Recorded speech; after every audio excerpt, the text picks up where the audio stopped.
Right. So again, this is infrastructure squad. Sorry, God, I keep getting this wrong. Backend squad, Tuesday. Backend squad.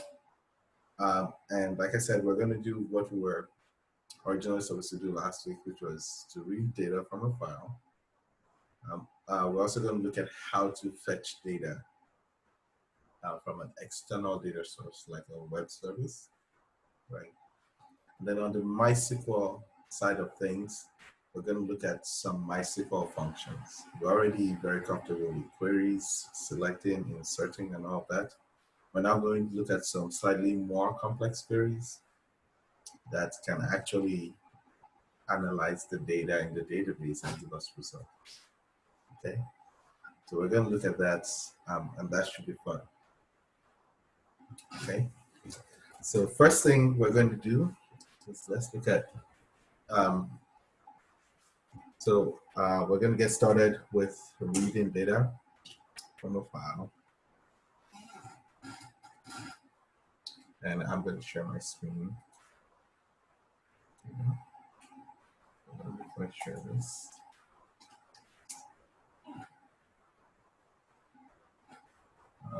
Just one.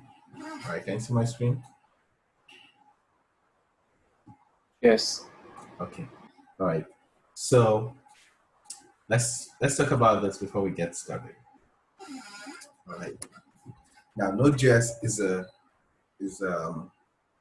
JavaScript framework or a JavaScript platform that allows you to write server-side JavaScript, right?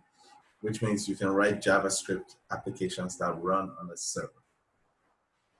Now, traditional JavaScript was designed to only run in browsers. And browsers run in what's called the browser sandbox, such that they don't have access to the underlying file system of your computer directly, right? They run sandbox insulated from your computer, and that's for obvious security reasons.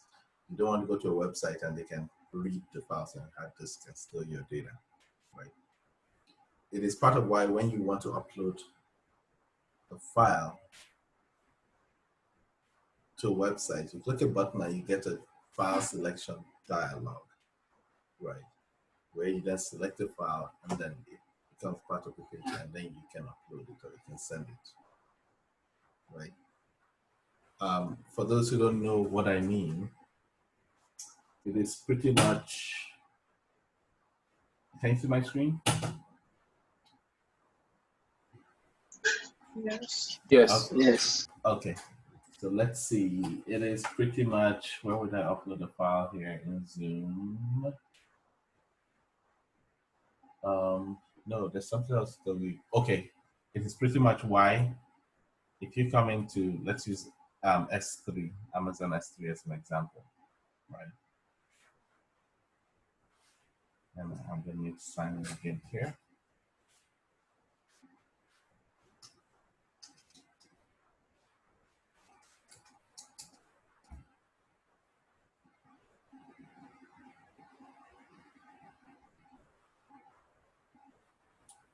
So this is why, for example, in this S3 example here, when I come into upload and I say add files, it gives me this. You see that this is not part of the page. This is a part of my operating system, right? And then when I select the file, then the reference is now here. It's now in the page. And that is because the JavaScript on this page does not have access to my computer's file system. It can trigger a part of the operating system, but I, as a user, have to go in and actually select that file. You can't write JavaScript to automatically select the file off of the computer's hard drive. It's not possible. That is in traditional JavaScript. However, with Node.js, you are writing JavaScript on the server. The sandbox does not exist, and so your JavaScript can access files on the server, which is a very desirable thing, because that means you can write software that writes saves files to the server's hard drive, right? For example, if you write a backend for people to upload images, where those images going to go? You have to save the image file somewhere, right? Or if you have like a library of images and you want to create, you want to give people access to be able to view like a kind of web gallery, right? It has to read the images from the disk, okay? So there's so many different reasons why you would want to be able to write software that can write to a disk. And the great thing about Node.js is that it can read and write files from the hard drive. There are built-in Node.js modules that provide that capability. Okay. So our objective today will be to read a file. I don't know if Wally was able to send it to me. Yes, he did. Will be to read a CSV file. Okay. And so I'm going to download this file right here. All right. And the objective would be to read the CSV file and parse that data and save it into a database. Hey, Okay. no fair. You're using third-party software. This is like your good old Excel. So I'm not going to read it. I just downloaded the CSV file. Oh, gotcha. Yeah. No, I'm not going to read it from here. No, it's all going to be from Node.js. But here, let's look at the structure of this file. Now, this CSV file, sorry, I'm going to open this again. And the delimiter is, let's see what, okay, so it's comma delimited. All right, so this is better. So we have these columns, right? The first row has the column names, and then the rows 2 to n are the actual data. Okay. So first thing we're going to do is we're actually going to read this and convert this into an array of JSON objects. Okay. We won't write it to a database. Let's not do that because I'll have to create a database table for this. Okay. And we'll see if I go that way, it's going to be too complicated. Just read it into a JSON object and output it through an API endpoint. So we're going to create a route to output this as JSON. So we'll talk through this problem, right? We'll talk through it systematically. We'll break it down. The part of creating an API endpoint, that part we already know well, right? We already know how to create routes and route handlers, so that's not going to be a new thing. We're going to talk through the problem of reading the file and then converting it into JSON objects, and then having our route handler output them. Okay. Any questions about the objective? All right. So now let's. So with the data that you just downloaded, where is that data? It's just a CSV file. Okay. Yeah, it's just we don't have to do it. No, you don't have to create it. I'm going to add it to the code base. So. Okay. So when you pull, you can see it and you can pull it. But this can work with any CSV file. What I'm working through is more the concept of solving this problem. Right. The critical lesson here is reading the file from hard drive. Okay. So let me just confirm where this file is. And this file is called, what is this file called? WHO COVID. Okay. So I'm gonna move, and this is just on my computer, right? And I'm gonna move it to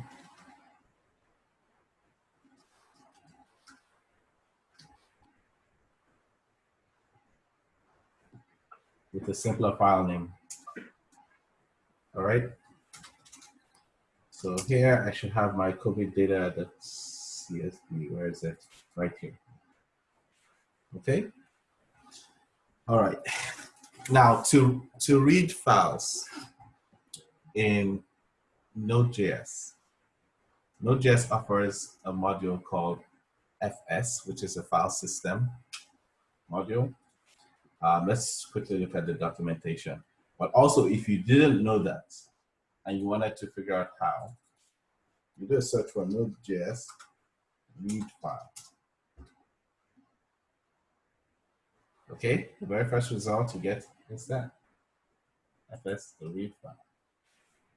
And this is the Node.js documentation. Let's see, this version is turned on.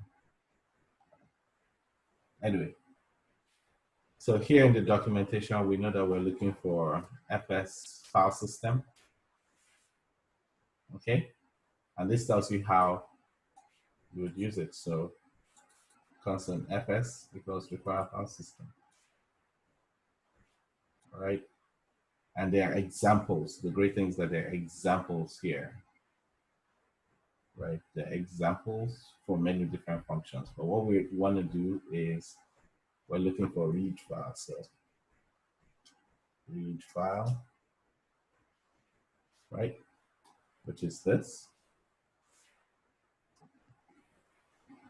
And this is what we want. And this is how simple it is. Read file, you provide you the path to the file, and you provide a callback that has the error and the data. Okay. And if you read this, it asynchronously reads the entire contents of a file. That's what it does. Okay. So this is it. Now there's, of course, this is the asynchronous version. There is a synchronous version, but we'll go with the asynchronous version. And the difference between the asynchronous version and the synchronous version is that the asynchronous version takes a callback. We haven't talked very much about asynchronous operations because I think it may be confusing for some people. But we'll use the asynchronous version and work with that for now. Okay. Most of what you would do in Node.js is asynchronous anyway. So this pattern, having something and a callback, is a pattern that we've used a lot, right? Is this foreign to anyone here? Arrow function. It's not foreign. It's just we're still internalizing it. Okay, so we'll have a conversation later about the internalization. But for now, so let's do this. Let's read this file. Now, what we want to do is, this is COVID data, right? So let's just say we want to create an endpoint called /COVID data. Okay, in our route. So so we're going to open our server.js. First, let me do a git status. Okay, git pull. Okay, everything's up to date.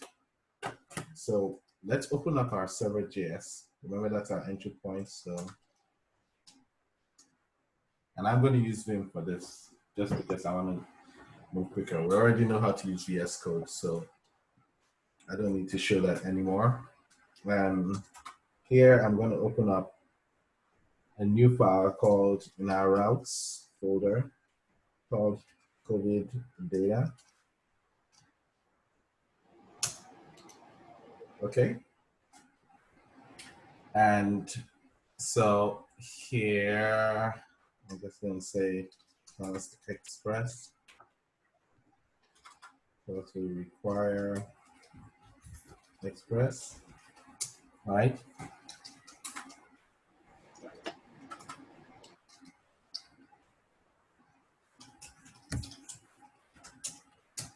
All right, and we'll say module.exports.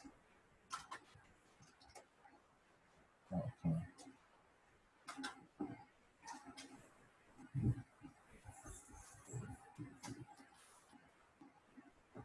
All right. And then all our work is going to be in our router, get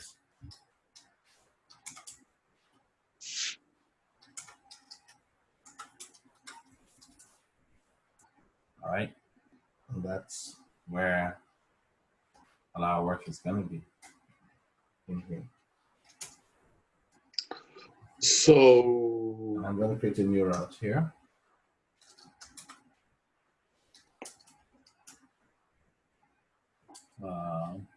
Router.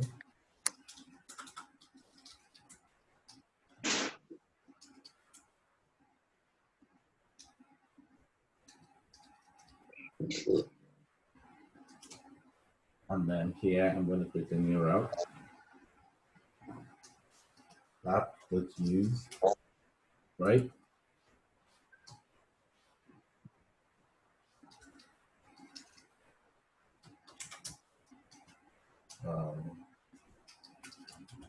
Delete data router. Yes. So someone's going to ask something. so sorry, I just want to clarify what we're doing here. We're creating this JavaScript that's going to enable us to read this data, but the data itself is sat on the server as well. Yes, the data is in a file. It's a CSV file. So we have this file here called coviddata.csv. If I open it, this is it. It's CSV data. Okay? Okay. So that's the data we're going to read. Yeah, but sorry, what I'm trying to say is this data, where are we getting it from? Also, in a real life scenario, it could be exactly this. Someone gives a CSV file and says serve this to a web application. Okay, yeah. Oh, so that's what I'm saying. They will provide it by the browser, and then we will pick it up. No. Okay, remember, where this is a server-side application. We're building an endpoint to serve this data. Okay, so we're serving it to. So, and this is what I'm trying to get straight. Are we serving it to the browser, or we're serving it to whatever client? Anybody who asks for it. Okay. We're creating an endpoint to serve this data. An API interface thing. Right? Exactly. We're creating a REST API to serve this data as JSON to a user, right? Which is why we created a route for it. So someone can come to this URL /COVID data, and they will get this data as JSON. Got you. So they could have a front-end app that wants to consume this data, right? Got you. This is how you take the data from a CSV file and make it available to like an Angular app or a React app or whatever it is. So yeah, so this goes back to your saying this is being able to interact with the actual server data on that's on the server itself. Correct. As opposed to got you. Correct. As opposed to fetching it from a database. Yeah, got you. All right. So we've created the routes and all of that, and we can say we can do this and say where's the send, right? This route works. Just so we can test that it's all set up properly, right? I'm gonna create a second terminal here, and I'm going to do node more server. Oh, sorry.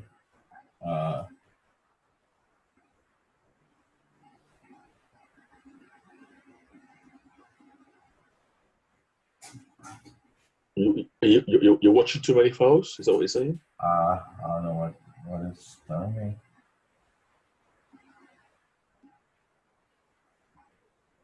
Internal watch field. No source.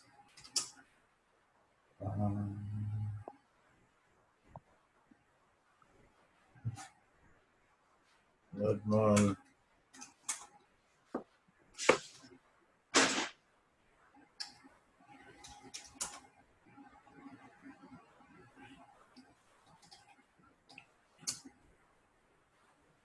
Okay, so right now I have a missing after arguments list. What file is that? Your new file. Yeah, line 6. All right, so let's see. Oh yeah, I'm missing this. That's what I'm missing. All right.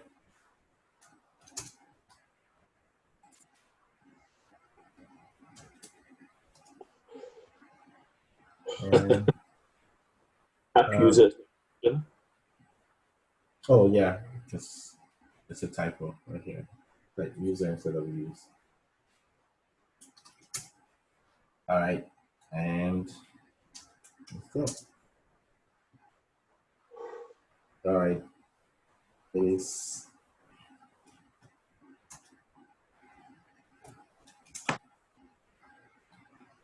I just need Node. What does this command do? That minus R thing? We have, remember .env. Yep. Remember we have a .env file. Oh, hold on. Let's see. We do have a .env here, right? Yes. So we have a .env file. These are the environment variables. Yep. Right.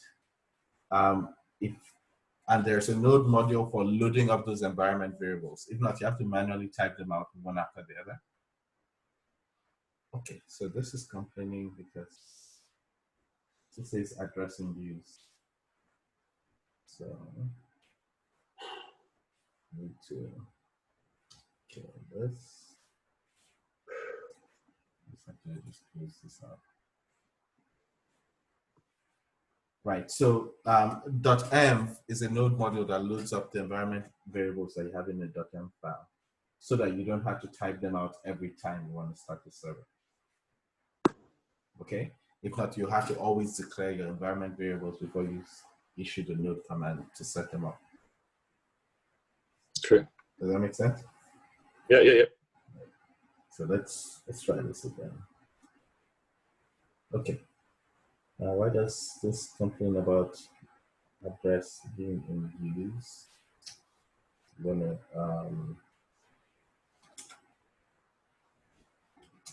I'm just change that to my .m. I don't need it to be that anyway. I'll make it for 200. All right, so we have our server running now for 200, which means we can go to that server. Let's welcome here. And go to / COVID data, right? And it tells us this route works. Okay, so now let's actually get to reading the file. So the first thing that we need, remember, is we need the file system. Yeah, constant. So constant. Require FS something. Yeah. That's it. Just require FS. Right? And then the next thing we're going to do here, we're going to say FS dot read file. First parameter is the path to the file. CSV. Okay. Okay. So you put the actual file name there as well. Yes. Yes. Okay. Because you have to tell it what file you want to read, so you have to give it the file. Yeah. Okay. So that FS file, you actually copied the code and created a new file, right? What do you mean? Like you're requiring FS. So I'm assuming FS is a JavaScript file that you have in this. It's a node module that exports. Yes, so you've done that. You've exported, or is it something that exports from Node outside of? If you look at it, there's no path here. Yes. Okay. So okay, it means okay. It means it is part of Node. It's not a script I wrote. Okay, good. So that was what was confusing me. Okay. Yeah. Okay. Remember, if it doesn't have a / or // yes, I didn't write it. It's part of Node. Yes. Node gotcha. It's either npm installed or it's part of Node itself. Gotcha. Okay, that makes sense. All right. Thanks. So yeah, so let's remember those patterns. We have to really be careful. If it doesn't have a / or // that is, if it doesn't have a relative path, then it is part of Node or it was installed, right? It was either npm installed or it comes with Node. In this case, FS comes with Node. You don't have the npm installed, right? And that documentation we looked at has a huge documentation. It has everything that comes with Node is documented there, so you can see if something's there. And you remember the first step is to do a Google search. How do I open a file with Node, right? That's what we did first. We search for Node.js read file, right? And you can see it gives us a, if you want to write a file, Node.js write file, okay? And the same thing takes you to the same file system. Okay, if you want to encrypt a file, Node.js encrypt file, right? You see all the documentation. So there's always something there. You see, there's a node file encrypt. So for now, we're reading a file. So we'll go with that. The first parameter is the file name. Second parameter is our callback, which accepts 2 parameters. Error, yeah. Error parameter and the data. Yeah. Hold that on mute for a second so I can just flow. Okay, sorry. All right. So, and then that's our callback function, right? So for now, if we want to see what the data is, let's move this in here and just spit out the data that we get. So let's do this. All right, this is, I've got this file to VS Code now. Ooh. All right. So now we're going to have this just spit out the data. So let me just do this. All right. And now if we come back to our do this here. Here.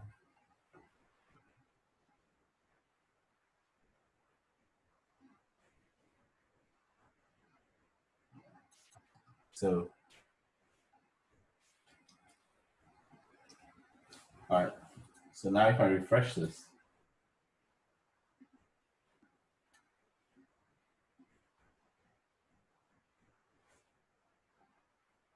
see that? It's outputting the contents. Okay, that's what we get when I refresh this. Yeah. Okay, so I'm spitting it out. But hey, that's not what I want. Like, that's useless to any client. I need that to be in JSON form.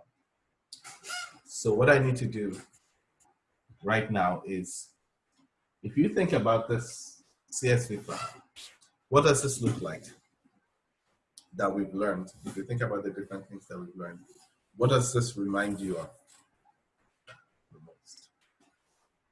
Anyone? Objects. Objects, yes. But what about objects? The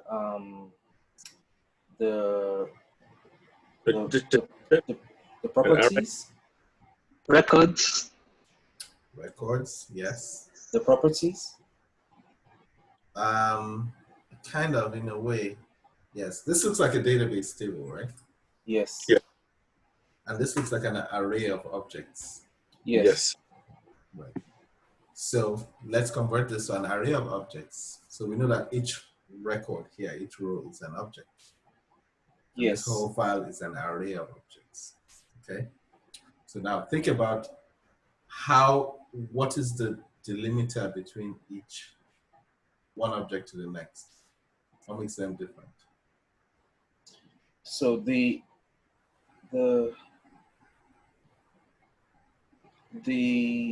ID?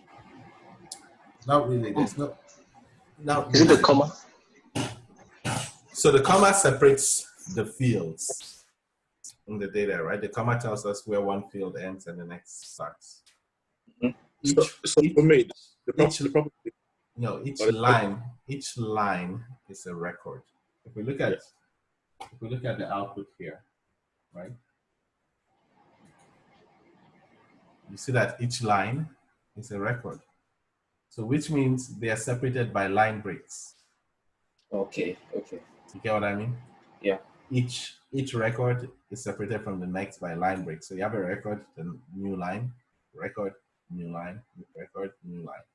So the records are separated by line breaks and the fields are separated by commas. Okay, so this gives us useful information. So the first thing we need to do, let's convert this into an array with each row being an entity. Does that make sense? Yes. All right. So the JavaScript for converting a string right now is just a string. To convert a string into an array, right? What you need to do is to split it. You split a string into an array. I don't know if you guys remember that. You split a string into an array. Sounds familiar. You join an array. You join an array. Yes, you join an array into a string using the glue. We did that. Okay. So we're going to take this, and what we're going to say is we're going to say data, which is our string. Let's split. I want to split it by the new line character. Okay. And so this here will get us to where we now have an array of strings. So I'm gonna save this. And we can. Oh wait, sorry. So the whole CSV file is the string, is one string. Yes. Wow. Okay. Okay. Now I understand.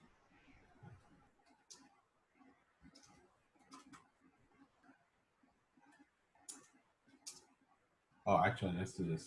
Let's say.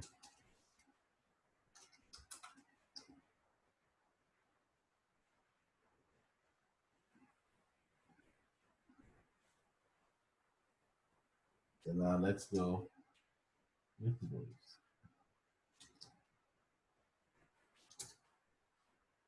All right. And let's just make sure it's still good here. Oh, hold on. Since data.split is not a function, which that's a problem here. Okay, so let's see. Let's come here into the documentation of our read file.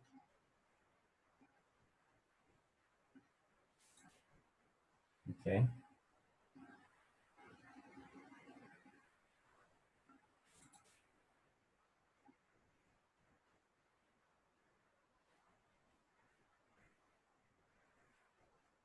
All right. So let's hold on. Let's see what's going on here.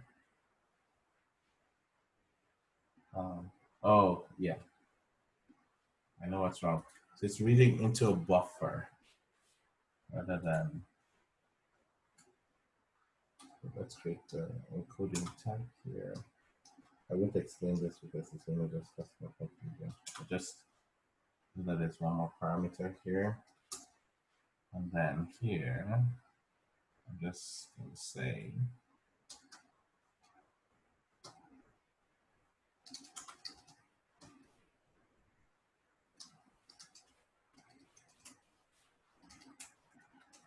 I'm going to show you why I'm doing this. Just hold on 1 second. All right. Let's refresh this. We come here. All right. So this is a stream. How many records are in this, Wally? You know.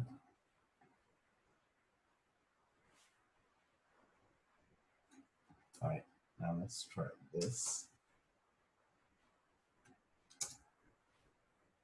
About 15K lines. Oh, okay, okay. So I probably should not console log that. All right. Now this may explain. It may explain something. But let's see. Let's come back here, and I'm gonna.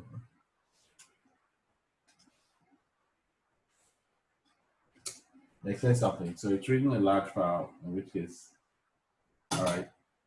So now you see this. It's an array of records. Right. So what I did here, what was missing was I didn't tell you what encoding to use to read it as a string. So it was reading it into a buffer. But now So what does that mean, buffer? So a buffer is essentially a memory buffer, right? It didn't convert it. It didn't actually convert it to a string. I don't want to explain it. Let's not go. All right, no It's going problem. to confuse you way more No problem. than clarify it. So just know that when you want to read a file into a string, you have to specify an encoding, and UTF-8 is the most common encoding. Okay. Okay. So now that we have this, right, and you can see if you look here, this is an array. You see that? Yes. Right. It's an array of strings. It's an array of strings. It's not yet an object. Okay. Gotcha. Now we know that the first row in the array is the column headings. Right? So yes. we're going to say this.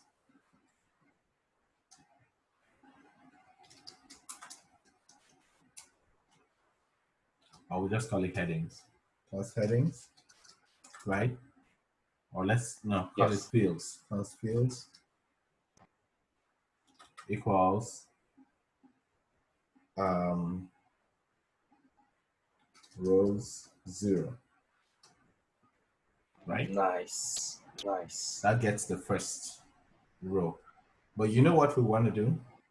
We want to get the first row, but we don't want it to still be part of the array. We want to remove it from the array, right? So there's an array. Just hold on, I'll tell you. Yeah. So there's an array function for doing that, right? So if you do a search, there's an array method for doing that. So if you do a search for JavaScript, array get first item, right? And this gives you this. And if you read this, array.shift,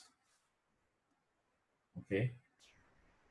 And you read the definition. The shift method removes the first element of an array and returns that removed element, which is what we want to do.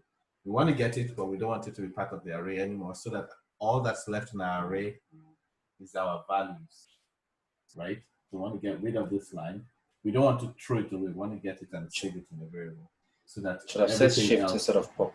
Yes. So shift pop removes the last. The opposite is the last one, yeah. Okay.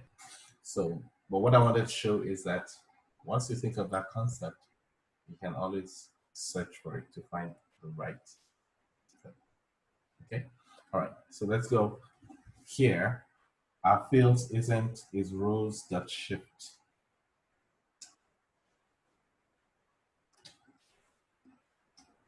This is how we call it.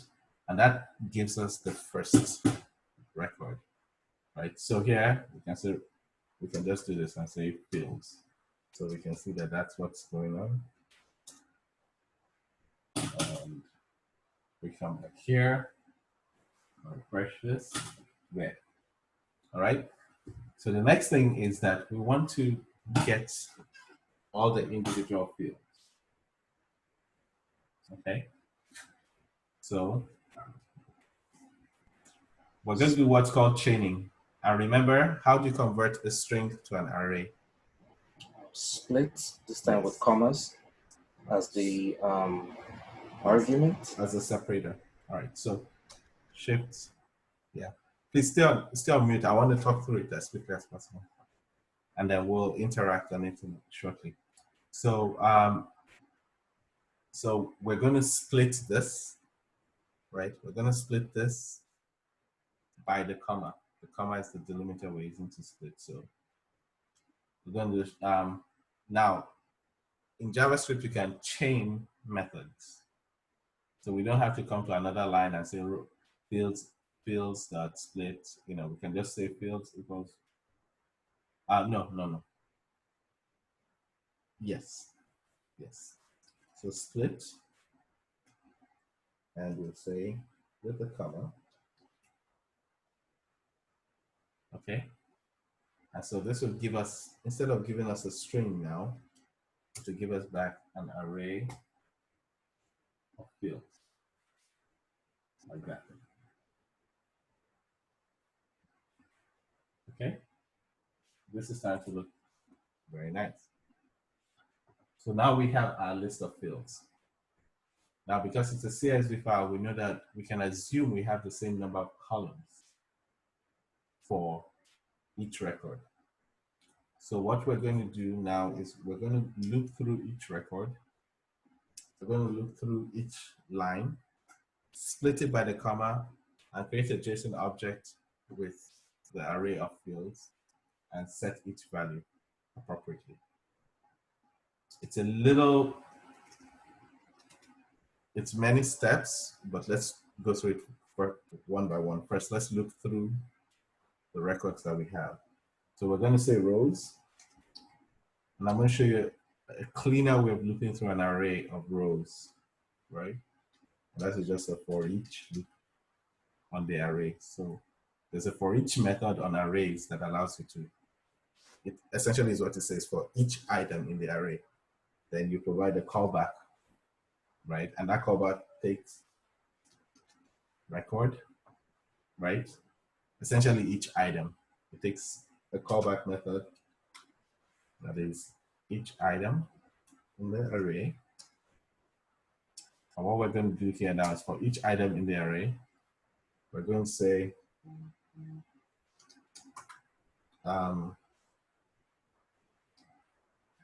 column data equals record.split, right? By the comma. Same thing we did to get the fields. Okay. And this will give us, the column data will have all the data for all of the columns, nice and clean. And then what we're going to now do is we're going to create a new object, const, right? Sorry to interrupt you there. Yes. But what, you've not declared record anywhere. I have. Right here. Ah, sorry. All right, I'll keep quiet. It's a parameter to my arrow function. Yeah. So essentially, this is going to hold the item, the current item in the array, which is our string. And then we want to split it by the comma, right? So we're creating an empty object here. And then we're going to dynamically set the fields. Using this list of fields on the right here. We're going to use this to set the fields on the object. So we create an empty JSON object, right? And then we're now going to say,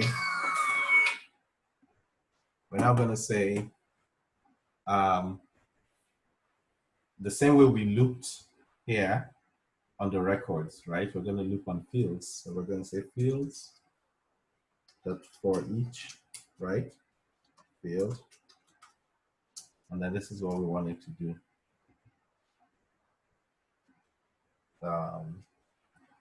But in this case, we're going to do something slightly different.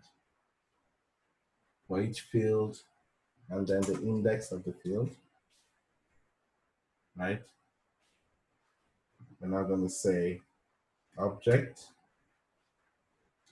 field, right? Equals column data, right? Index. And the last thing that we need to do is to add this our object to an array. So let's create an array here. I'll just say output equals an empty array. And here we will say output dot push object. This adds it to that array. And now we can say res.send output. Okay. Look here. Everything is good. Hasn't died. Refresh this. You look at this. Now it's working on it, trying to format it because this is a huge file. But if you look at this closely, you see that you have an array of JSON objects, right? Country code, country, garrison, all of that. This is it's still loading because it's still working on parsing it. I will probably just have to reduce the size of that file. So let's just make it maybe 10 records, right? Or maybe 100 records large, that's fine. Just so that we have all right. I'm gonna take it from 1 to 1, from 1 to 2, all right? Yinka, quick question. How does it handle missing data? Like, you're not always going to get perfect files like this. A CSV file has to be perfect. If not, it won't be a good CSV file. Oh, okay. Now you can add the error handling. I mean, that's a good question. You can add error handling because unless the CSV file is generated by hand, right, the data will be perfect. You can pretty much be guaranteed. If you use Excel to generate it, it will always have the right number of columns on every row. It's just the nature of the file. But if someone created it by hand, then yes, then there's a possibility that it has errors. So I'm going to delete rows here just so that it's Chrome isn't struggling to render it. All right. Yes. All right. So I'm going to move that. Let's see.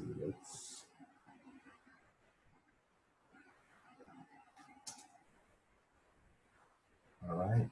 And then this way, come here. So Chrome is done rendering it. But you can see here now, we actually have our CSV object. Right? So we have it. Now, one thing that you will notice, and let me refresh this so that it's smaller object.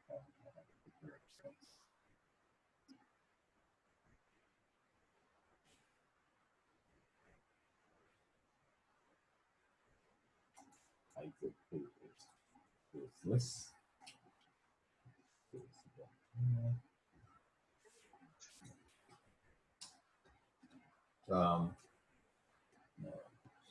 COVID data.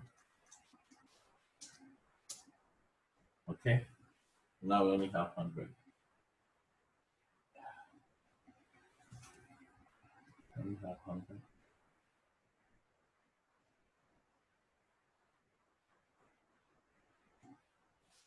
One second.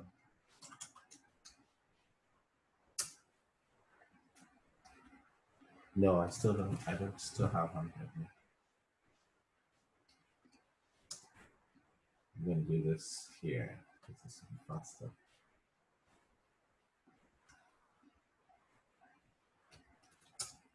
All right. And let's refresh this. Would it have been possible to use some kind of pop method to remove all the data you don't want?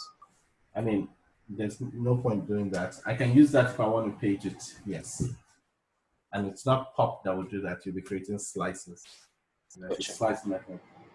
Yeah, but I don't want to go there because that's not the scope. That's not what I'm trying to show. Gotcha. Yeah. It's COVID data. All right. So this is better. This is faster now. Okay. So now we have all of this. And we can see our records here. And that's it. We've literally converted that CSV file into a JSON endpoint. Now let's talk quickly through what I did. One last thing I would do. One thing you'll notice here, you see the case, uppercase here. We typically want our field names to be all lowercase. So we're just going to do that here, and we're just going to, in the field name, we're just going to use the 2 lowercase method of strings. It's a string method that converts the string itself to lowercase. And when we do that, and we refresh this, they're all lowercase now, which is the standard. Okay?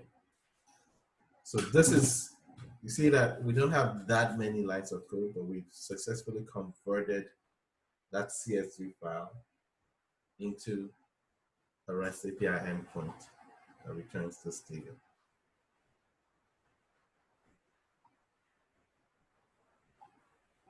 Okay, right now we're only returning 100. I mean, I've made the file have only 100 rows. But if I wanted to retrieve all the data and then return it in pages or slices, right? If you do a Google search for JavaScript array, you get slice maybe. And you look at the slice documentation for slice. And the slice method returns a shallow copy of a portion of an array into a new array object, selected from start to end. All right, so if you look at this example here, I have animals. And if you do slice 2, that's from element at index 2, which is camel, returns it to the end. And if you say slice 2 to 4, that's from 2, and returns it to, right, everything between 2 and 4, not including 4. Right, so it does not include the last item, the last number. The same thing, 1 and 5, do 1, which is this, 2, 3, 4. So in this case, you would have done a slice 100. Yes, I'd have done a slice 0, 100. I've done a slice 0, 100, and that will return only the first 100. Okay, and so let's do that, just so that, and that will also help us go into another topic I did want to touch, and I forgot to mention on the list, which is, we already kind of touched this slightly in terms of accessing route parameters, but I've been wanting to talk to us about accessing query parameters as well. All right, so maybe we'll do that exercise now, because we're a little ahead of schedule for what I wanted to do. All right, so if we come back here, and let me just, I'm gonna have to download that file again. Let's download that again from Slack. All right, and then I'm just going to move it again. What is this? And then look at this. We go to the last line here.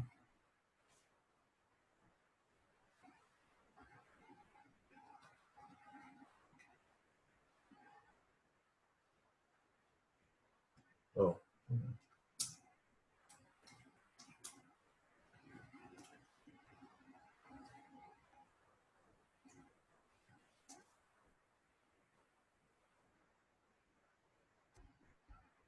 Oh, sorry, I was moving into the wrong.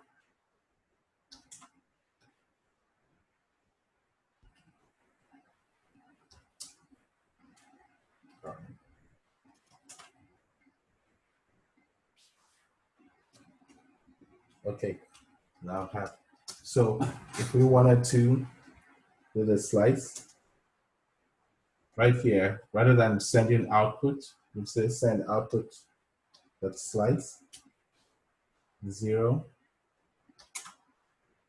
100.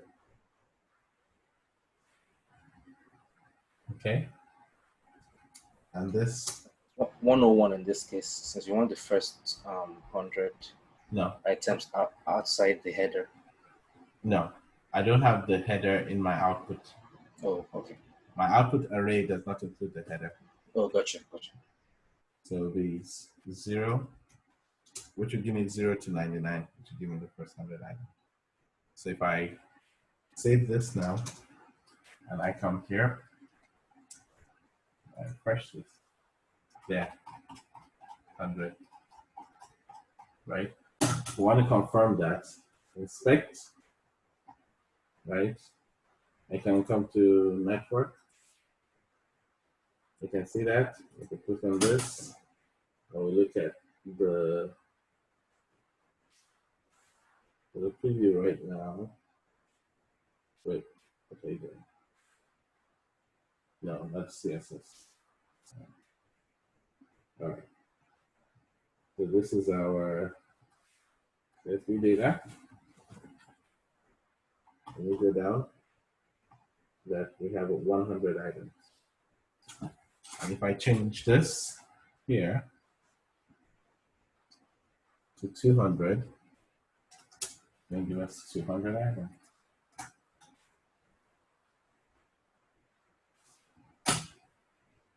See that? It's now giving us in 2 groups. And same thing, if I change this to 500,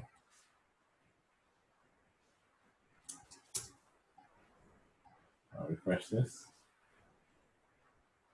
I'll look here. Yeah. You see that? So that's the slice. The slice allows you to get a subset of data. Now, the beauty of this is that we can use this to get a particular page. Right now, we're just slicing from 0. Right? We're just slicing from 0. So if we wanted to do this, let's say we wanted to do something like this. Page size equals 100 and page equals 2. Right? You misspelled I page. misspelled page. Yeah, Page. I thought it. I'm trying to get to it. All right. Correct now, right? Yes. Let's say I want to do this. How do I do this? What I've done here, when you have a URL and you have a question mark on it, now this is something new. We haven't learned this at all. But when you have a question mark on your URL, you're providing what are called query parameters. Remember we did route parameters, right? Y'all remember when we were doing a get for a specific item and you provide the ID? We did that as route parameters. What we're doing here now is query parameters, which are different from route parameters, in that we don't define those variables on our route. They are accessible from within the request. Okay? And so the way we access our query params is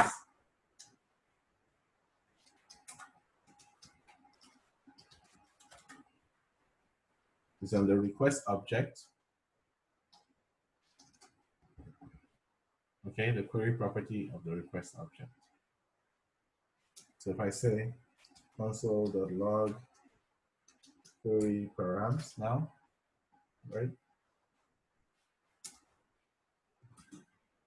I'll come here, I will refresh this.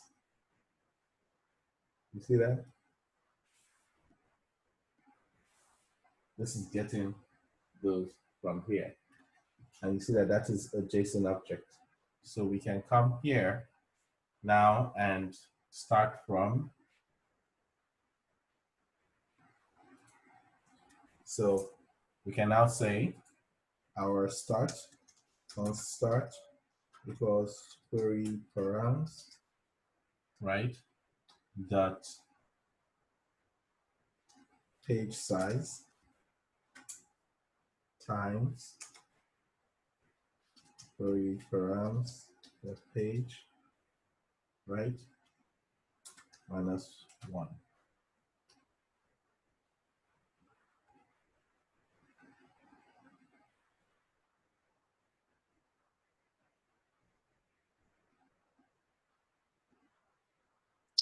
Why is it page minus 1? Actually, here, this is it. And then our const n equals start plus page size. Okay, let's think about this. If we set our page size to 100, right? Page 1 starts from what? 0. Right? It's from 0 to 100. Gotcha. So our start needs to be 0, and our end needs to be start plus page size, which is 0 plus 100, which is 100.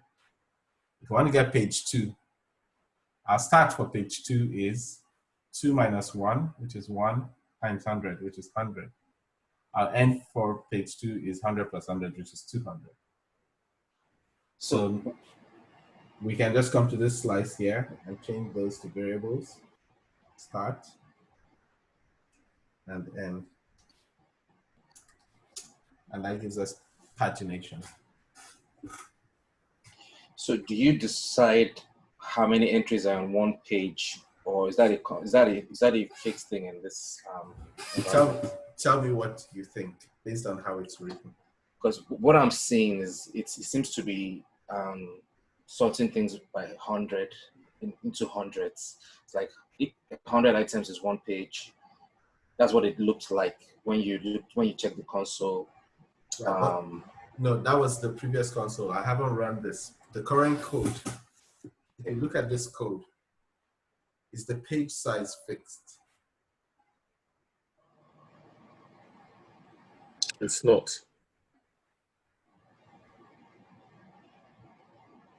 Right. The page size is not fixed in the code. It's not hard coded.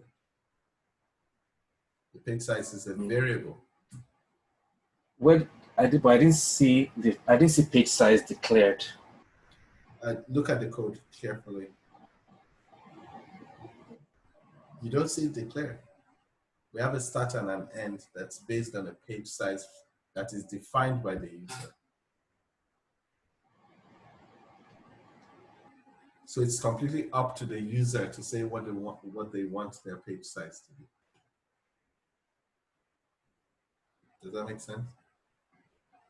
If I come here to this call here, I am saying I want my page size to be 100. Hold on. Query params. Page size is not defined. Let's see here.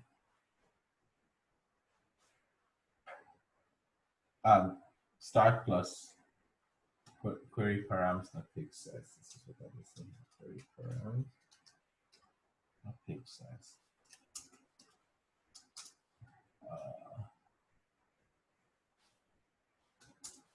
All right.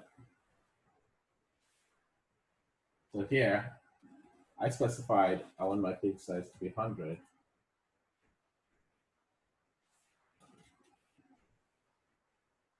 What I have here? Oh, I see. So that's where you specify the page size. Yes. So I specified not in your code, but in this. Because it's a query parameter. The user that helps me. Yes, so the user that helps now. Me. That was why I was confused. The user decides the page. Okay, good. That helps me. Right. Thanks. The user decides the page size. So if we look here, page size is 100 and page is 2. Okay. Now the problem though that we're seeing right here, and let's see.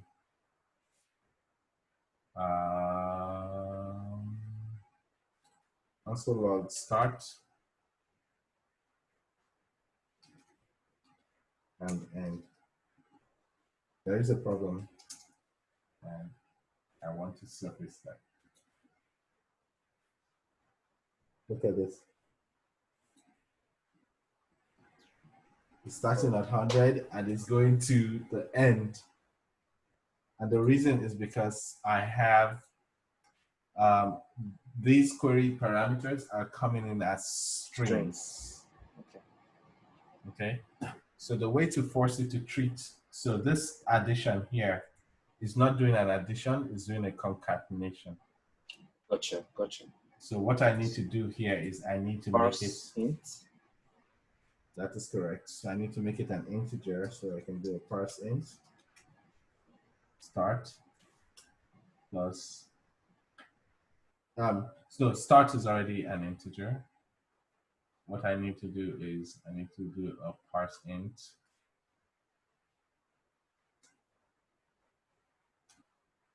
start plus parse int now.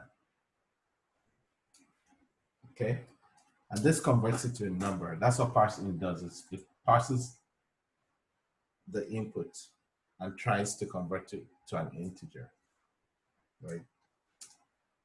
In this case, and I'll tell you how I knew it was a string. Let me show you this. I'm going to add query params to this again. Query params, so that you'll see the output in the console here.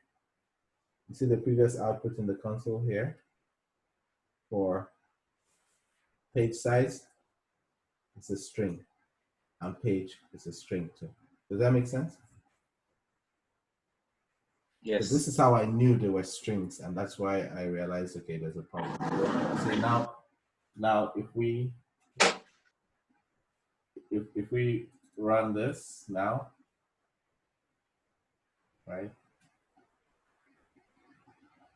And the problem here is that that last one is still, let's not get it up. So let's do this again. / COVID data, that page size. Now we have it here. 100, 200. So starting from item 100 to item 200 now.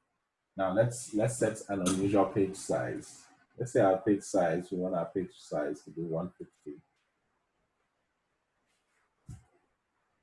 Here. 100. Let's say we want this to be 150. Right? I want to start on page 2. Oh, hold on, I think I canceled it. I did cancel it. We want it to be 150.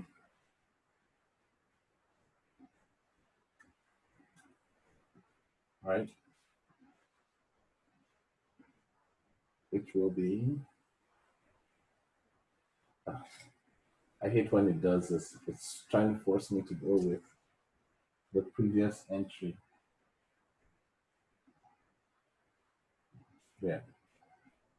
Okay. Look at that. It starts at 150 and at 300. So it's dynamically calculating the bands now based on the page size and the page you want to go to. This is so cool. And I can come and start from page 1. All right. So this page 1 from 0 to 150. So you can create a table. You can create a front end that generates a table based off of this data, and you can have your pagination on that table that just makes a request for the next page and the next page and the next page and the next page. Okay? And this is it. So at the front end, you took a sample JSON object and converted it into a table with formatting in CSS. So basically, this is all we need. Just this. Now, what if because that one we're getting it from a link.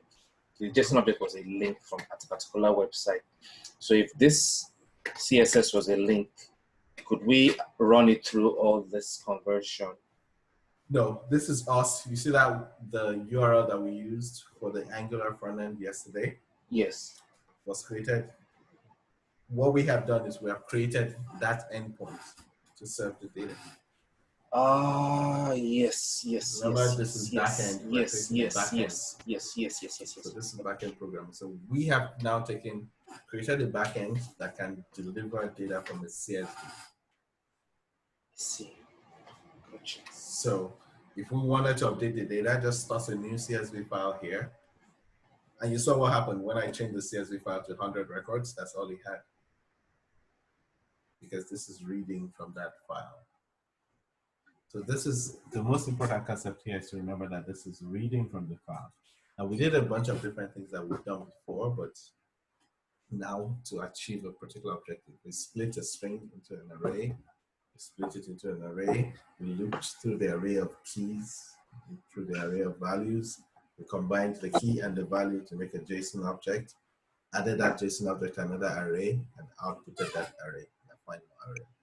So what we've basically done here is create a basic API. And what this API do is basically taking the data needed, put it in a nice little JSON object format, and saying, here you go, do what you like with it. So that's, it's down to them, on the other hand, like the front end guys, right, to format that to look nice and pretty. Yes. For the, okay, got you. So the front end guys could take that and convert it into something like this. This is what the front end squad did yesterday, or this is what we did on the front end squad, using another data source, right? Using a third-party data source. We took that, the JSON data from that data source and created a table. Right. Would it be a foolish statement to say that most APIs will output JSON objects? REST APIs output JSON or XML. The standard REST ones, okay. Yeah, the standard today is JSON or REST API. That's the most common standard now. So if you use Google APIs or Facebook APIs, or they all return JSON. So if you're building an API and it's not JSON, it's like, what's your problem? Now there are other types of APIs, web services, because there are SOAP web services that don't necessarily return JSON. And they're a whole different philosophy, but that's more old school. Today, you go REST and you're good. Thanks for saying that, because I've seen some places where they mention SOAP. So yeah, I've done SOAP in the past. I've done NewsML. There's RSS feeds. These are all APIs, right? The different kinds of, and each one has their own standard and stuff. Today, the de facto standard now is JSON, JavaScript Object Notation, right? And the API REST is built around JSON or XML. The other philosophies around REST we'll talk about today, but a brief summary of the concept of REST is it's entity-based, not action-based. The actions that are performed, and I had mentioned this in the previous class, the actions that are performed are in the HTTP verbs we used to call the endpoint. So you call a people endpoint, right? The entity is people, a collection of persons. So, or a car's endpoint, a collection of cars. And then the HTTP action that you use to call it determines what you want to do. So if you call it with a post, it means you want to create a new car. Call it with a get, it means you want to, get a list of cars. If you call it with a get and a specific ID, it means you want to get a specific car. Right? If you call it with a put, payload data and an ID, you want to update a car. If you call it with a delete, you want to delete a car. That is REST, representational state transfer. Big grammar for that. Okay. All right. Any questions about this? So I have a question, I guess not about this exactly, but like the data sets that you typically would get on the back end, I know you've shown CSV, but what are like, I guess, other forms of data sets that you typically be working with? Well, CSV is very, very common. It's the most common apart from JSON, because people that use Excel will export as CSV. So a lot of systems will export as CSV. Okay. Right? Especially if they're exporting tabular data. CSV is not good for structured, complex structured data. But if it's tabular data with strictly rows and columns, CSV is a great way for transmitting that. Okay. Yeah. There is XML. But those are usually machine generated. Right? There's XML. There's lots of different formats. There's no point bothering about them until you need to solve. Okay. Right? But solving them, just think about conceptually how we solved this. That is how you would solve them as well. Okay. Yeah, because I was just going to say that, you know, I guess this is really what I was waiting for. You know, basically the front end guys design what where people enter data. Then when we get the data, what format do we get the data, and how do we process and all that? So you would get the data. Remember when we were creating our post methods? Yes. Remember how you got the data? It was as JSON. And it comes in the request body. That's how you get the data from the front end. Okay. It wouldn't come from the disk. Your code is the interface to the front end. So the front end cannot write data to the disk and then you read it. Okay. You have to provide the endpoint that will collect the data from the front end. If you need it to be on disk, your code will be what writes it to the disk. Okay. Okay. So when the front end submits data, it always comes on the request body. Okay. So request.body is your data. That's why we use the body parser. Okay. Okay. Yes. All right. So I think soon, one of these days, we're going to have to do a slightly longer session. That's a combined front end and back end session, so we can bring these pieces together. So we may do, let's see, we may do maybe something on Saturday if people are available, but like, you know, what we did the last time at noon. Let's explore that. What we're going to do is that we're going to, let's build off of this and try to create a front end that uses this so that we have an end-to-end solution. What do you guys think about that? Makes sense. That'll be good. Okay. All right. So let's see if we can do that on Saturday, or maybe we do a joint session on Friday. So that way we don't have to do Saturday afternoon at noon. But if we do a joint session on Friday evening, right, then we use that joint session to combine both. Or we can do joint session on Thursday and Friday. Start on Thursday, and if we don't finish, we finish on Friday. Which of those options sounds most appealing? Joint session on Thursday and Friday works. Okay. At least for me. Okay. Anybody else? Anybody opposed to that? We'll do that then. Okay. So are we saying this Thursday, right? Yes. Okay. Those who are not in both groups should weigh in, because I'm in both groups, so it doesn't make a difference to me. Yeah, I think that was the only person here right now that's not in front end.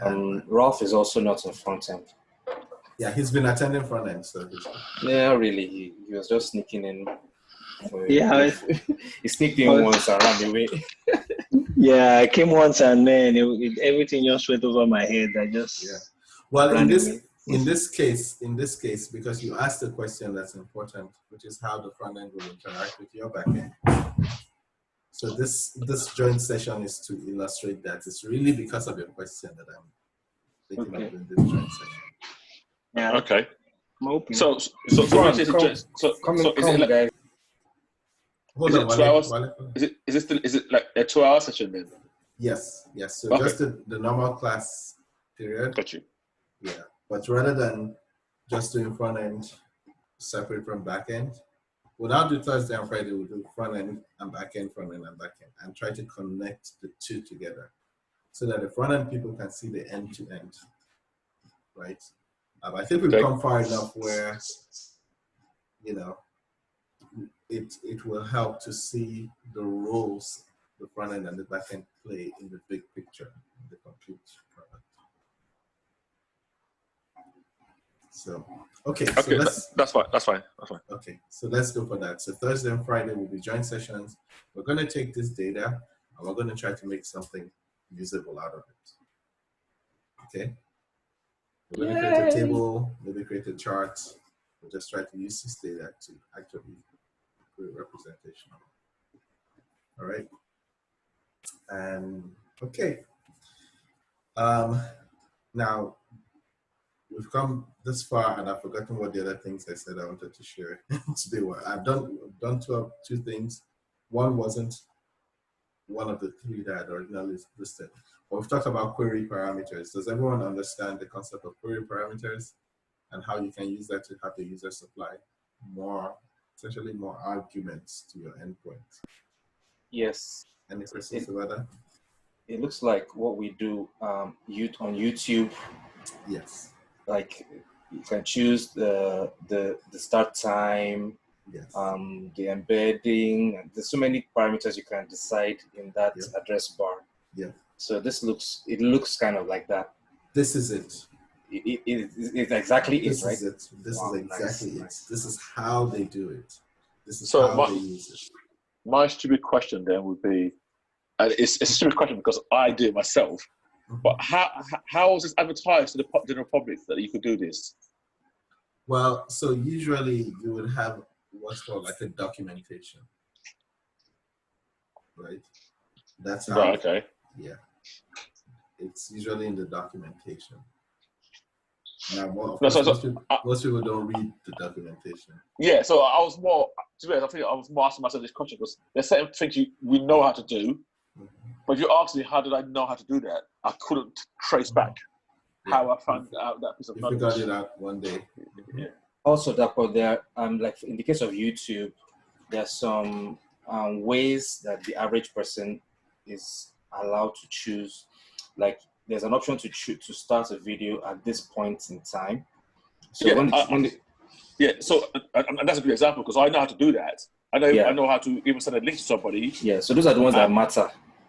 Those are the ones that matter to the public, to the masses. Yeah, but my question, what I was saying was, how on earth did I know how to do that? It's like I saw somebody else do it on YouTube. Right. I go, how do you do that? It's like it kind of cascaded. It's not like I want to read a book how to do that. It's just amazing how that information becomes common knowledge. Right. So a lot of the things that we learn to do, we discover. Like discovery is a big part of acquiring new skills, right? And I mean, children for the most part can't read documentation. So you think about it, you learn how to walk through discovery, trial and error, and then you eventually figure out, oh, that's what your 2 legs are for, right? You see people walk around and you're like, ooh, that's, you know what I mean? So it actually, we still carry on the same patterns even into adulthood, but in a more subtle fashion. Okay, so typically what happens is that front-end applications will, based on user activity or user events, you click on a button, it sets the query parameters.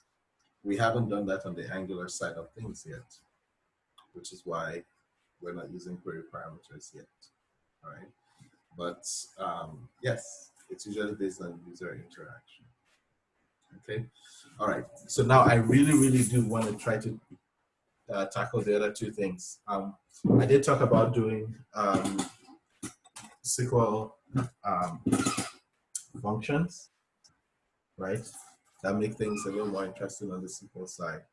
But there's a third thing I talked about. So we talked about reading files. How can I have a look at that? Does anyone remember? Did anyone take notes? No? What we're going to do today? Yeah. I don't remember. Sorry. I don't know either. Okay. Well, so that means I can wing it and just do whatever I like. All right. So we have touched on the one big one that I said we're going to read the file and create a REST endpoint out of it. I think that was it. Those were the two. Yeah, so we've achieved 3 out of the 4, right? Which was read a file and create a REST endpoint from the data in the file, right? So we've done that here. We have it here on the right. Very pretty. And so the next one, let's just do some MySQL database fun. Okay. And let's see. Can I try to write this data into a database so we can query it?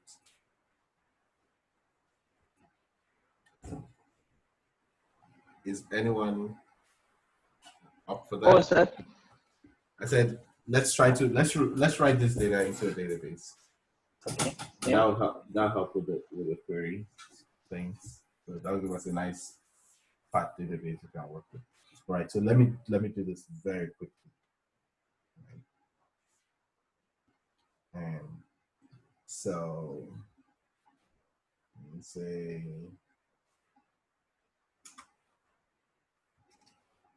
so I'm going to create a new file here.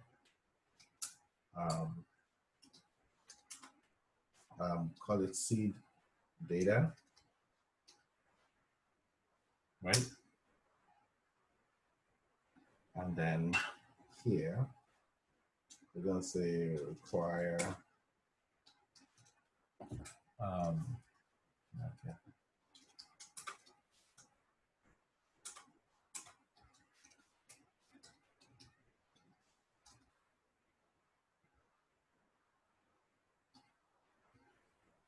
So that's bringing in our database connection, right? We need the file system to read that CSV file, right?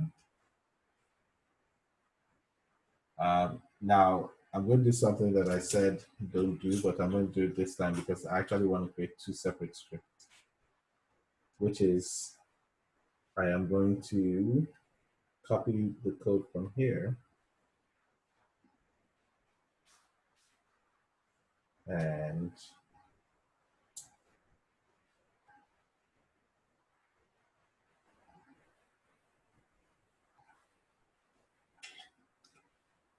I'm going to paste it here so that I have the code that reads the files and all of that.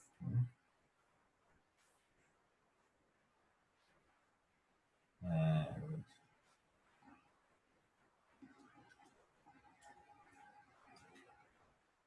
all right, so we have this here. This creates our output file, and then what I want to do is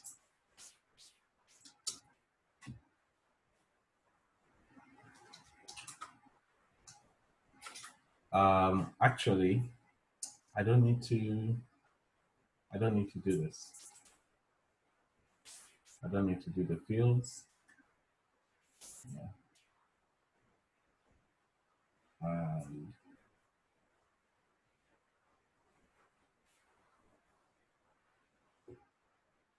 For each record. Oh, rows for each. Okay. Yeah, that's what I need. I want to say the SQL equal, sorry, equals SQL equals, and here, let's do this.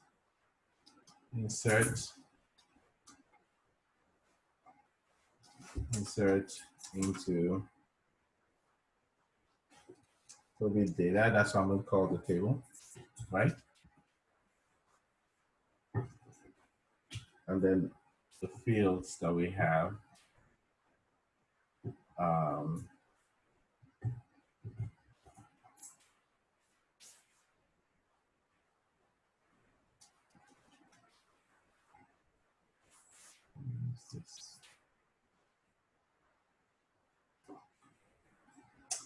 let me do it in a manner that you guys will understand. So into COVID data.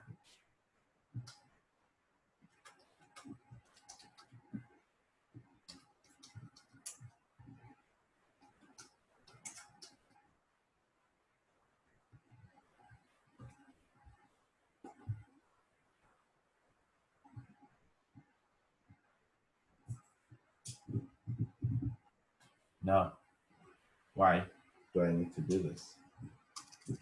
I'll only need to do this if I split it. If I don't split it, then I don't need to join it back, right?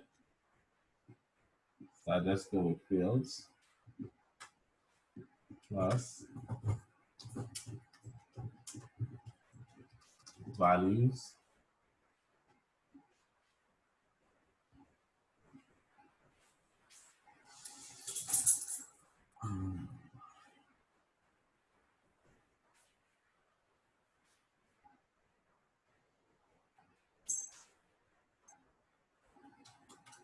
plus placeholders plus, oh, come on.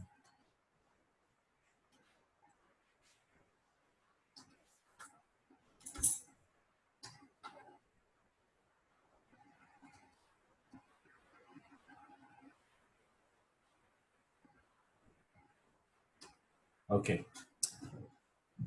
And placeholders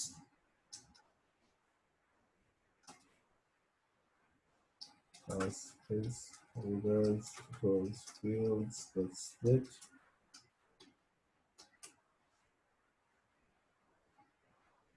dot len, and I want to create a new array of that size.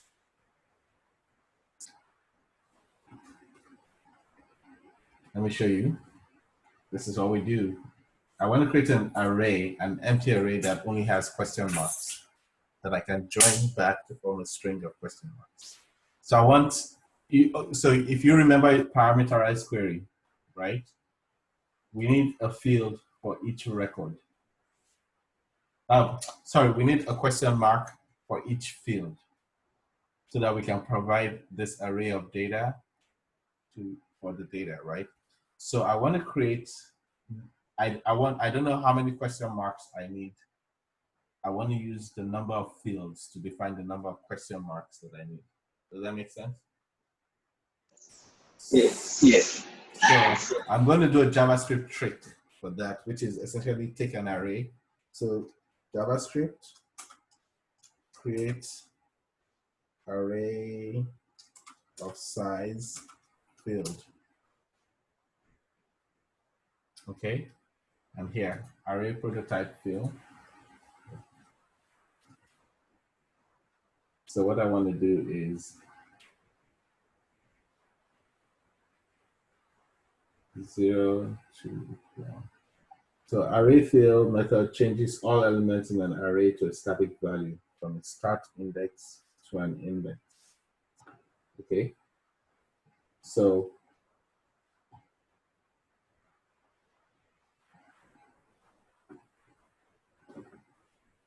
let's see. So this is the value, start, end. All right. Okay, good. So here's what I want to do is I want to create, if I create an array of this size, that length, right? And I say placeholders that fill with question marks, right?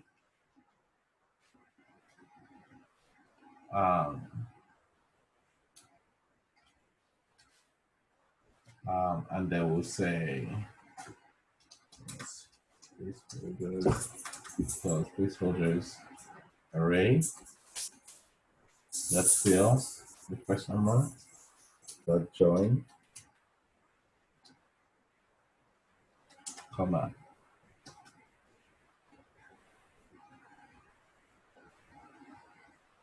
And this should do what I want. Let me show you what our result is. Our result here is going to be also.log placeholders.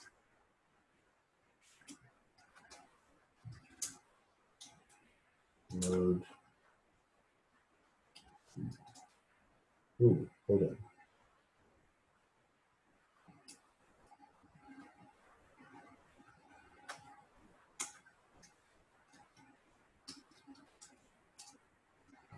Look, this is what I want to generate. So it worked. So what I will have here, let me output this. Let me console log the SQL so you can see.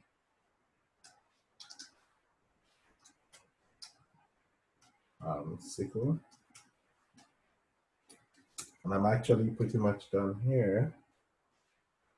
Look at my SQL.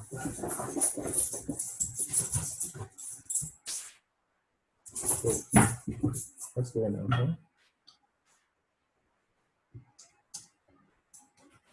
SQL equals insert into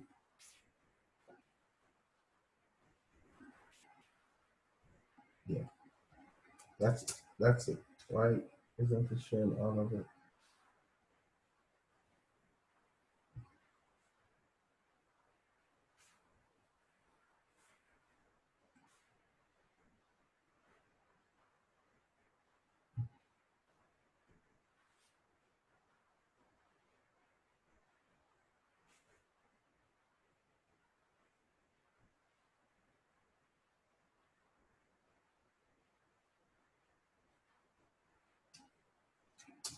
I think it's just something with my screen.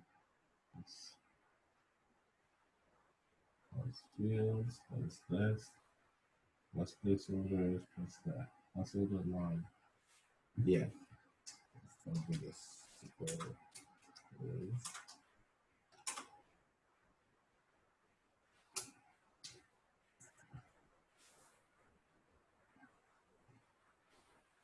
Yeah, I think it's just my screen. It's just my screen.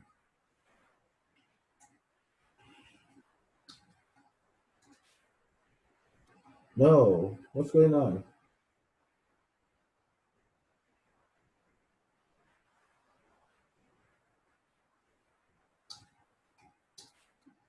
I mean, the important part of my query is right there. Right, date recorded, country code.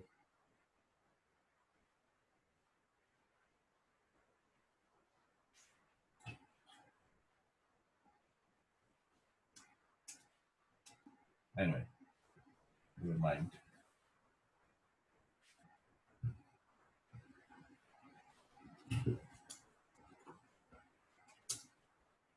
Yeah. All right. This is fine. So our SQL is this. What's this?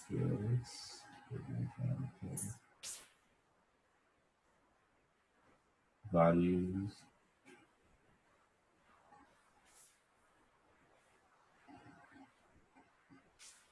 Okay. So now what I can do here, I don't need this anymore. And I need this. So connection that query, right? SQL column data.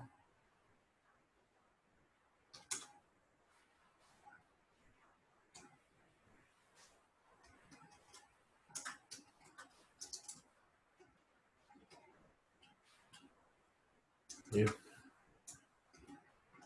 error.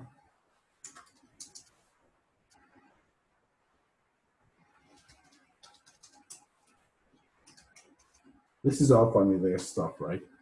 This last part of it.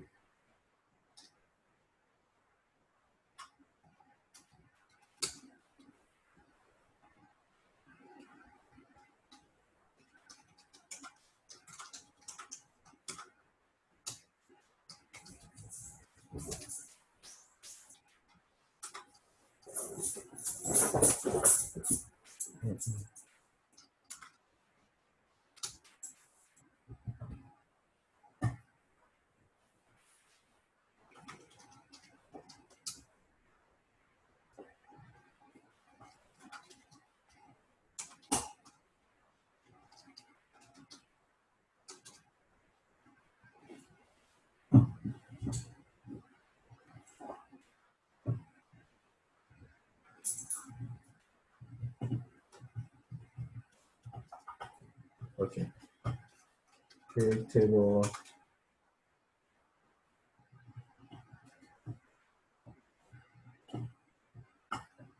Create table to the data with the following fields.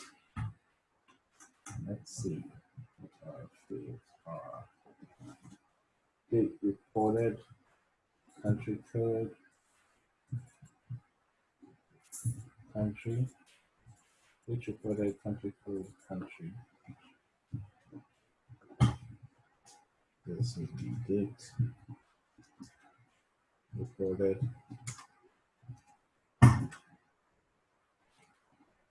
And this format is date time, country code, varchar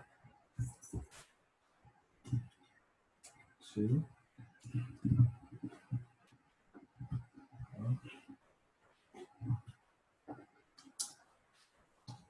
country,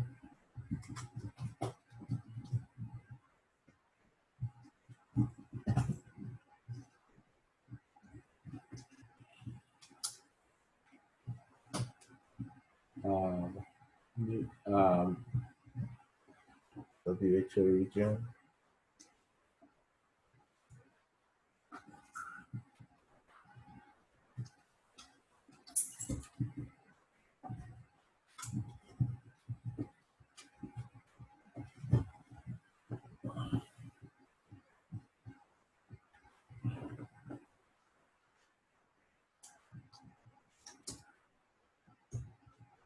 the next one is new cases.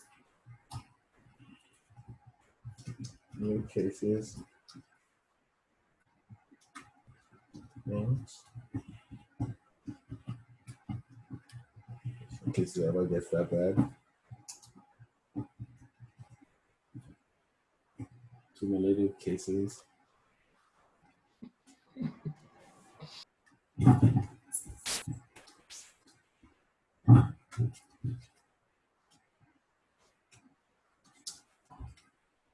And then that's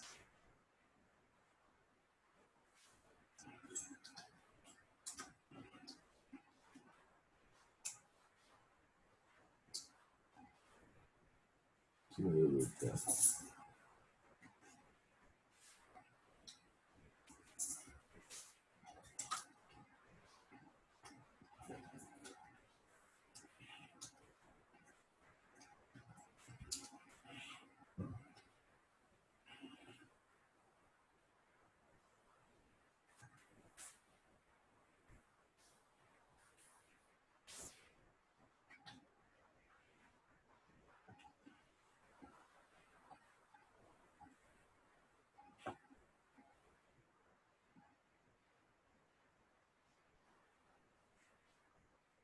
The COVID data,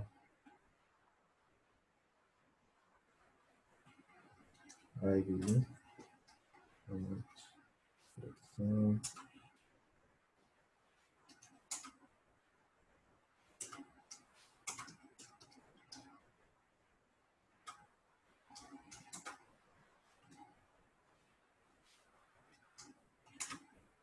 Okay.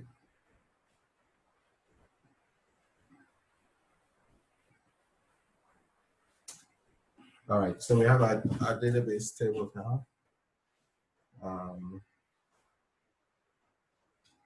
Describe COVID data.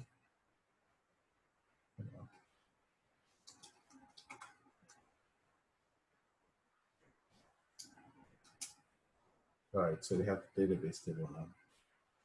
So let's go back to our code. I have 10 minutes to complete this and play with it. All right, so this is insert into COVID underscore data.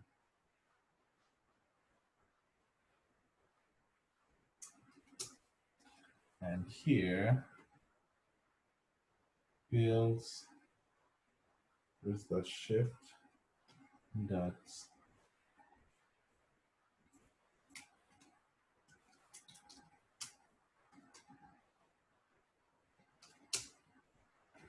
all right, so let's run this.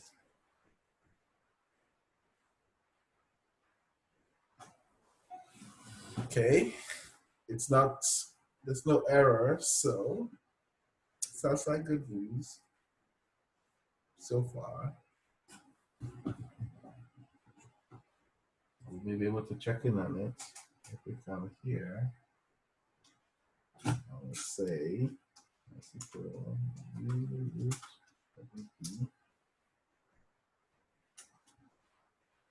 now let me show you the first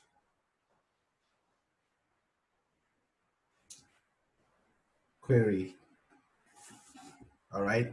How do you know how many records are in a table? There's a MySQL function called count. I just say count all. Okay. So it is select count, right? From COVID, from COVID data.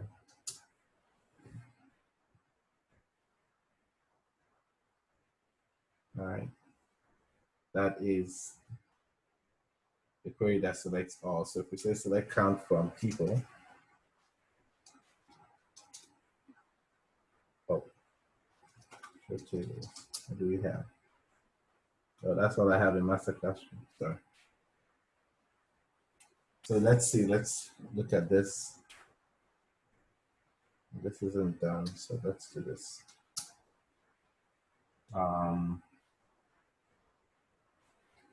So if error console.log.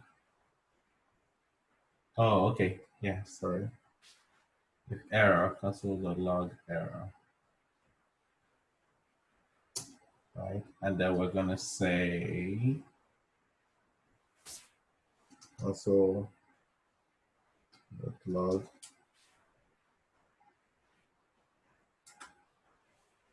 else also.log. Yeah, I'm gonna do this. Inserted row index. Just so that I have an output that I can use to track. And so we're gonna say for each record, and I even to get an index as well. And this will help me see what's going on here. All right. So it's failing here. Truncated wrong value. Insert into COVID data.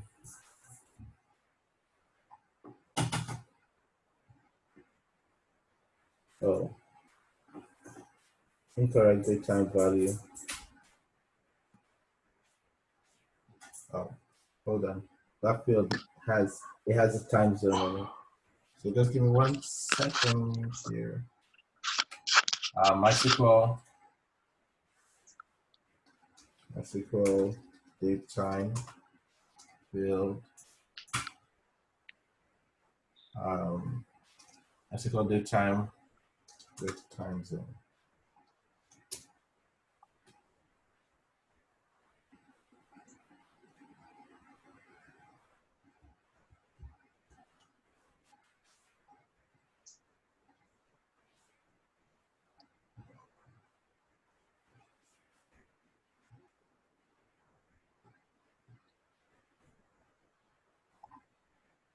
Oh, okay.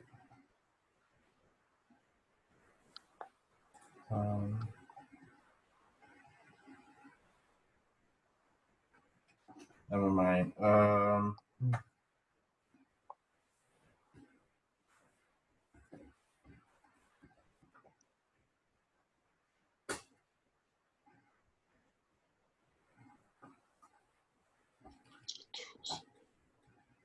This string is a proper datetime string.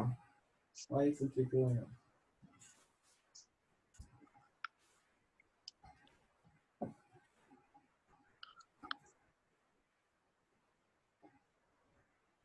All right, never mind. I'll convert the field to a text field. Just I was hoping to do some date comparisons, but update alter table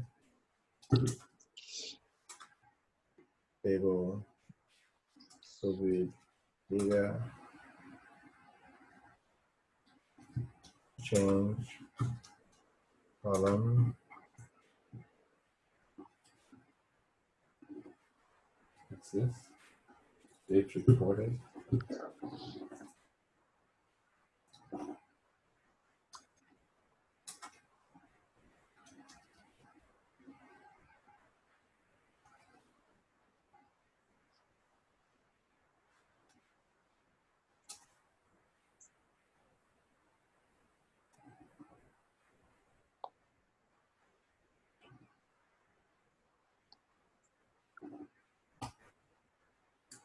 Modify column.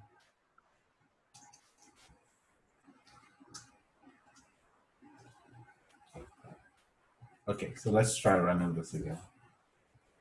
Let's see. Okay, there you go. Get all those. We had one that failed. Okay, that's another one that failed.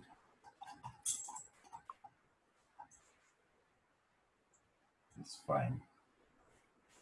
So now let's just try a couple of the queries. If we say select count from COVID data, this gives us the total count, right? You can say select describe COVID data. We can do a sum.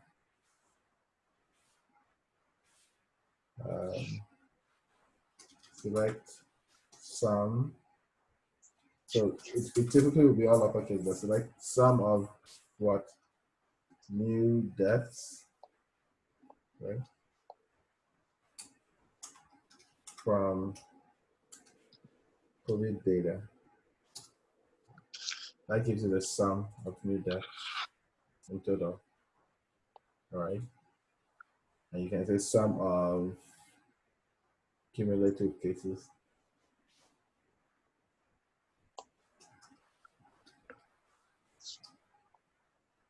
Of COVID data. That. Okay. And then you can, same thing, you can actually do things like select max to see what the highest value of cumulative cases is. And then select the minimum, which is 1. Okay. Can't remember if there's an average built in. Yep, that's the average cumulative cases across the entire database. And if you remember that we have 12,000, what? How many records do we have here? 13,000 records. And look at how much time it took to calculate the average. It's 0.00 seconds. So there are a bunch of MySQL functions like that, but these are called aggregate functions, which are very, very useful when you're building applications. You don't have to do the math. The database can actually do that for you and do it much faster than your code would do it. We'll probably explore this more on Thursday, or Friday, depending on what we decide to do with the UI. But we'll explore how we can actually get aggregate functions like that. But if you want to look into them, if you're interested, let's do search for MySQL aggregate functions. You can see right there. All right, and here, come to the reference manual, and here's a list of aggregate functions you can perform. So this average, sorry.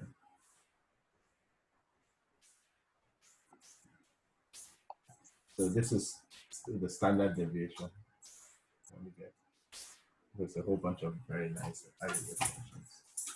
Okay, so we will end this here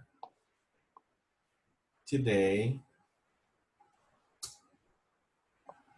And this is done executing, so I can kill that. And there. So what I did here is another script that reads the CSV and inserts it all into the database. This is the kind of thing, so for those who are doing infrastructure, this here is the kind of thing you can make into a Lambda function. So you can imagine having this as a Lambda function, connecting it to S3 such that you just put the file in S3 and it will update the database or update the API or whatever, right?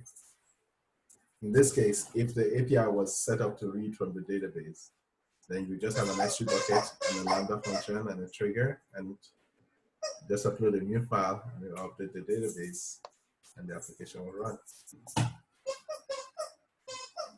Okay, so I'm going to commit this and push this out, and we can look at it and show it some more.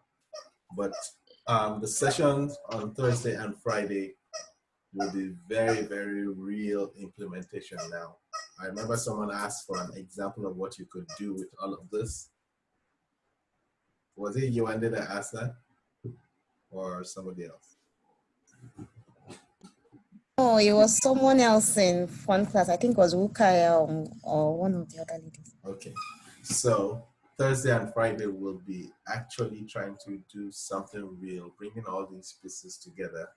I'm hoping that that exercise will make it a lot more real, right? You'll stop being abstract, disconnected pieces, and you see how each squad's role fits in within the big picture. Okay. Any questions? No questions on this for now. Okay. But I have some questions after party. Okay, we'll make it a quick after party because I need to sort out some stuff very quickly. No problem. All right, so we'll end the class here. Think, have a night, let your brains rest a little, come in fresh on Thursday. That's gonna be fun. It'll be fun, but you'll be also, you have to catch up very quickly, right? So everything, just like what we did today, pretty much everything we did here is JavaScript that you already know. We're just using them over and over and over again. It's how we're using them that's now interesting, right? This is string concatenation. We've already done that, right? To lowercase. So these are all. The only thing that I did that is totally new here today was creating an array that has a particular size. But that's because I wanted to solve a problem. Don't ignore that when you're reading the code. I'll explain that concept some other time, but not today. Okay? All right, so I'll stop recording so we can have a quick after party. And